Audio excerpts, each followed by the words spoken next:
It is Veterans Day in the US, so do yourself a favor.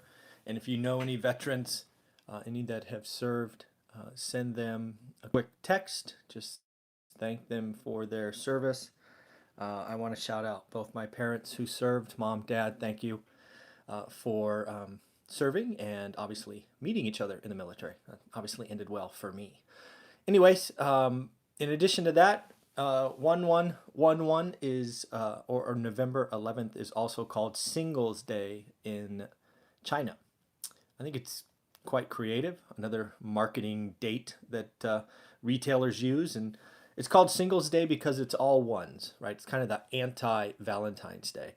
And the reason I bring this up is they just recorded $31 billion in sales in 24 hours. All done on Alibaba, which is their, I don't know what it would be like for the US, but basically their Amazon, I guess. I don't know. I think so. But yeah, $31 billion in a single day. So obviously it attracts a lot of consumers because of steep discounts and all of that, kind of the informal anti-Valentine's Day. Again, I think it's pretty creative. But again, this is just signs that consumers come out of the woodworks for deals, right? This is the, it's kind of like our, Black Friday or Cyber Monday or whatnot. So again, I thought it was creative, right? 11/11/11/11 Singles Day. I think that's creative. I don't know if you saw this recently, but over the weekend there was an article that was sent around a bunch on Facebook talking about car loans, and specifically about unhealthy car loans. So get this. The article was about, I think it was about a gentleman who bought a $28,000 vehicle, but yet he got a loan for $47,000. How does that work, right? I was confused. When I read the headline, I thought it was basically calculating the total payments. I'm like, okay, it's probably a higher interest rate, so you're going to pay, 47 grand over the life of the loan. Nope. He actually got a loan for 47 grand. So he didn't actually walk away with cash. He didn't walk away with $19,000. But what happened is he's basically been buying new cars and turning them in about once a year. And if you don't know this already, the first year is where all the depreciation happens. So if you buy a $20,000 car, use it for a year, it's probably worth, I don't know, 8 grand, 9 grand. But yet your loan balance is like 16 or 17.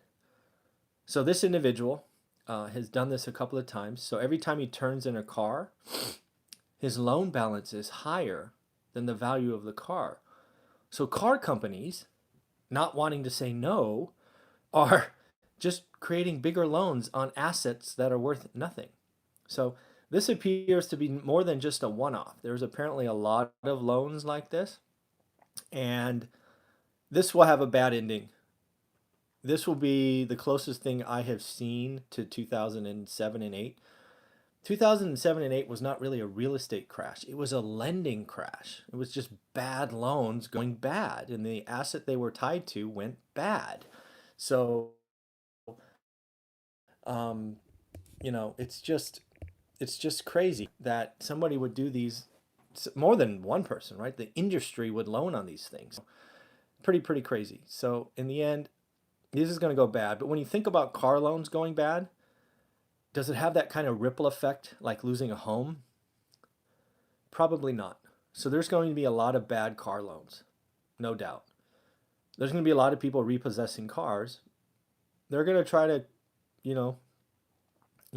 make up the difference, but it's going to be hard to when somebody doesn't have the money. So, but the good thing is I don't think that ripples through.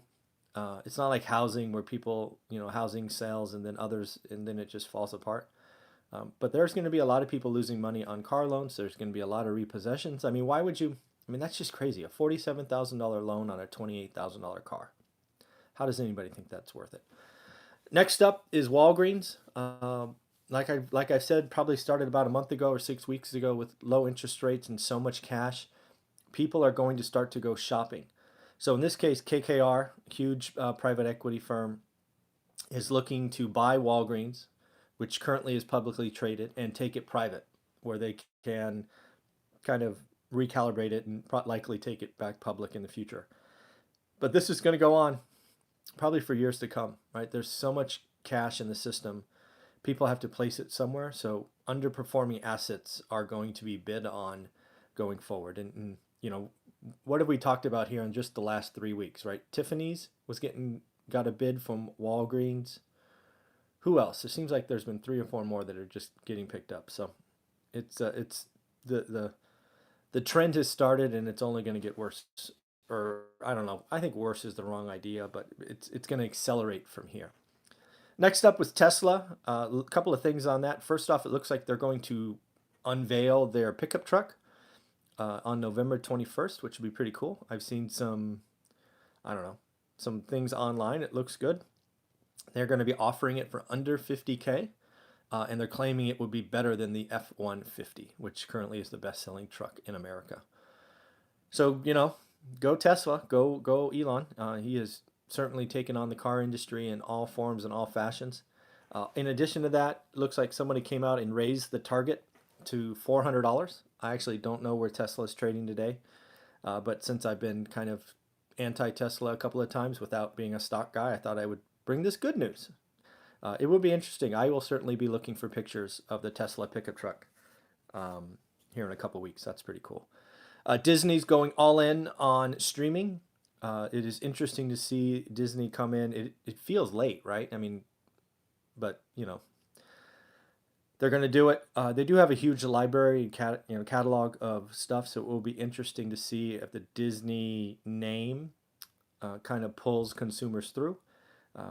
I can certainly see it being popular with families that have young kids. That their catalog is pretty outstanding.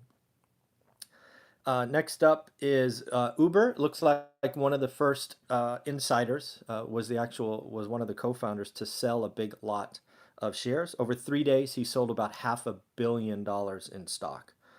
So that caught my eye. Again, it was unlocked on Wednesday, and he dumped $500 million as soon as he could, it seems like. And then what else do we have?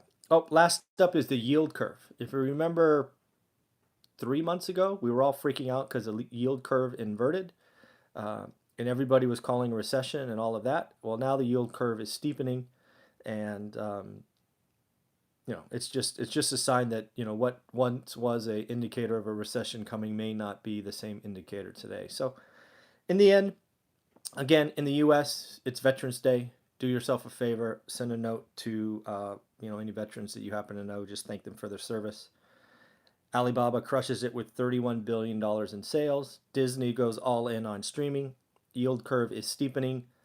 Tesla's going to unveil a truck on the 21st. Walgreens is likely getting picked up to go private by KKR. And there's some crazy loans happening today in the car market.